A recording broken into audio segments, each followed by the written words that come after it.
Mwaka 2020 Marekani iliingia katika tishio kubwa. Aliyekuwa rais wa taifa hilo Donald Trump alishindwa, na Donald Trump akatangaza hadharani kwamba aliibiwa kura.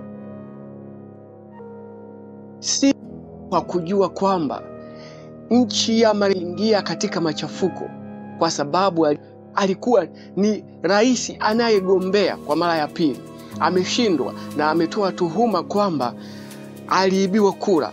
Kwa kujua kwamba nchi yao itachafuka, CNN waliungana pamoja wakausafisha uchaguzi.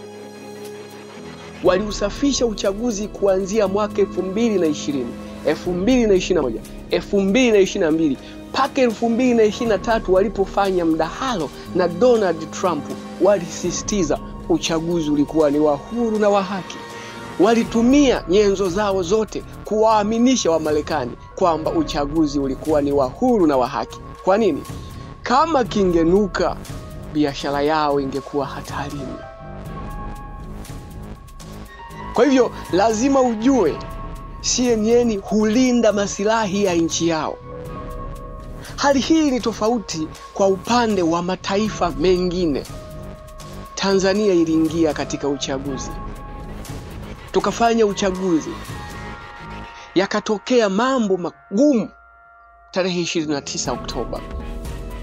Katika hayo mambo magumu yaliyotokea, tukakaa vikao, tukasema tujadili amani, tuelewane. CNN wanakuja wakati tumekaa tunataka kuridhiana, tunatafuta amani ya nchi yetu. CNN wanakuja na picha. Wanakuja na picha za satellite zilizopigwa kutoka juu ambazo hazina ushahidi wa mtu yoyote anayechimba wala kuweka kaburi. Wanakuja na picha za mashamba wakisema hapa walizikwa watu. Hiyo satellite kwa nini haileti aliyechimba? Lengo ni nini? Kuchafua amani. Wapate habari, wafaidike. Habari mbaya huuza kuliko habari nzuri.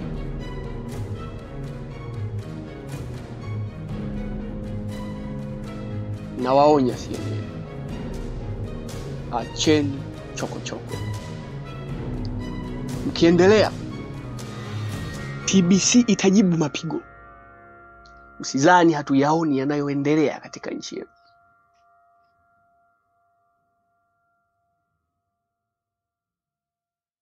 Tunafahamu hamsemi mabaya yanayotokea kwenu, kwa sababu mnajua pakinuka hapata kalika. Tunafahamu kwamba mkoloni anataka kurudi kwa mbinu ya Gen Z. Zamani mkoloni aliingia kwa kutumia wamisionari, kwa kutumia wafanya biashara, kwa kutumia wapelelezi. Sasa hivi anataka kurudi kwa njia ya Gen Z. Unaweza kuwa na silaha za kisasa, lakini bila morali hushindi vita. Sisi tuna morali. CNN hawasemi chochote kibaya katika nchi yao. Wanajua kikinuka hakuna ugali. Katika hii ripoti mpya inayotolewa, ukimtazama mtangazaji Mwafrika mwenzetu, anatangaza maafa ambayo tayari tumeyakataa na tunakaa vikao tuweze kusuluhisha, tuweze kuleta amani. Mtangazaji anatangaza akitabasamu, moyoni anasema we got them, tumewapata, hawachomoki. Lakini kwa nini wakati Donald Trump analalamika kuibiwa kura, kwa nini mlipigia kidete kumsafisha ionekane kwamba hakuibiwa kura? Kwa sababu mlijua kitanuka. Ni kwa wenzenu mko mstari wa mbele kuharibu.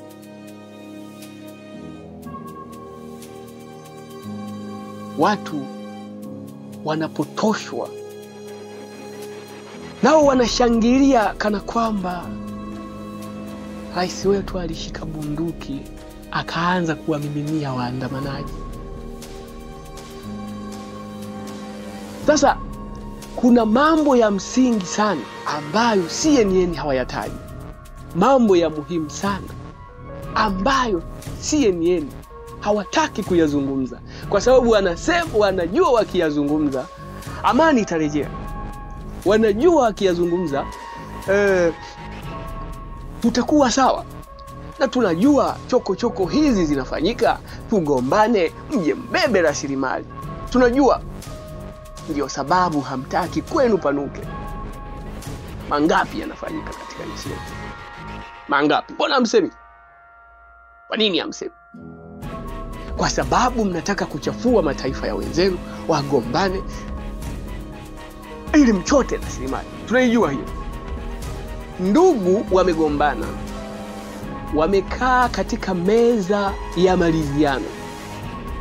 Wewe unaibuka kusikojulikana, unawavizia ndugu hawa, unaanza kuwaonyesha video zilizowagombanisha.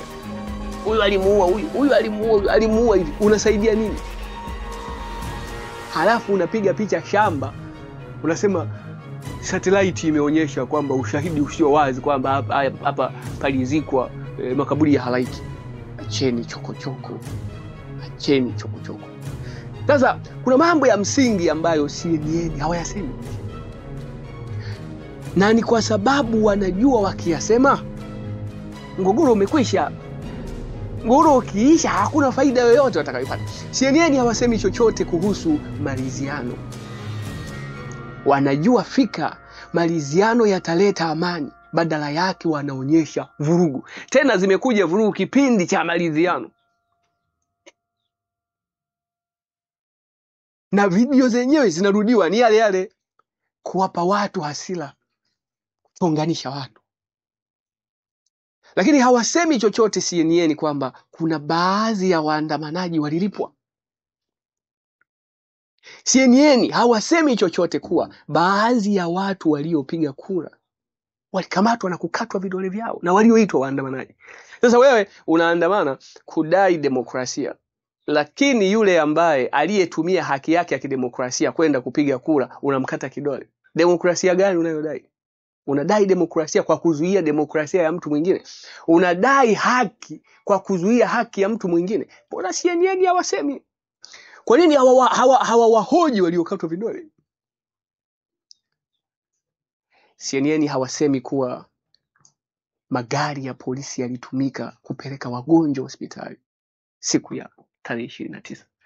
Hawasemi. Magari hayakupita barabarani. Waliofika hospitali walifikaje? Hawasemi. CNN wanaficha ushahidi kuwa baadhi ya waandamanaji walivamia vituo vya polisi kwa lengo la kupora silaha. Walipozikosa wakavichoma moto vituo. Hawasemi. Sasa jiulize, taarifa hizi za maafa zinaletwa kwa lengo gani?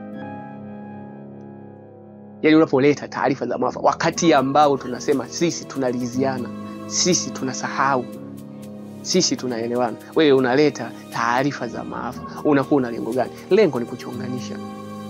Lengo ni kutaka watu wakose amani. Lengo ni kutaka tupigane wenyewe kwa wenyewe, kisha waingie kupora madini. Tunataka kuponzwa na madini yetu.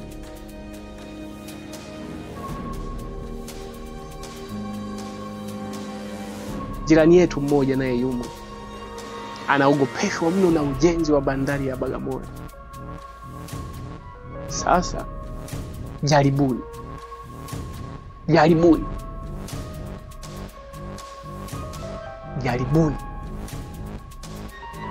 unajua mkoloni anataka kurejea.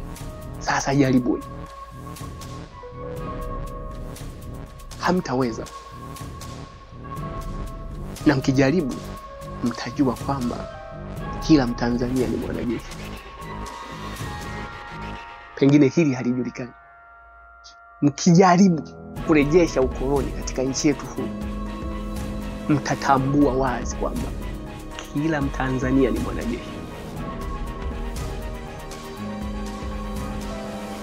Kikosi kilichoshiriki vita vya Majimaji kwa ufanisi kumuondoa ama kumpinga mkoloni. Kizazi kile kinaishi mpaka leo. Jaribuni, mtakiona. Kizazi kilichompiga mkoloni Iringa. Kwa mara ya kwanza Mjerumani alipigwa akazidiwa, akarudi kwa Ujerumani. Baadaye akarudi akiwa amejipanga vizuri. Kile kizazi kilichomtandika Mjerumani. Kile kizazi kilichomtandika Mjerumani kipo, kinaishi. Nataka kukiona, jaribuni kurejesha ukoloni katika nchi yetu. Jaribuni. Jaribuni. Wa kuiangusha Tanzania bado hajazaliwa, na akizaliwa atakuwa amechelewa sana.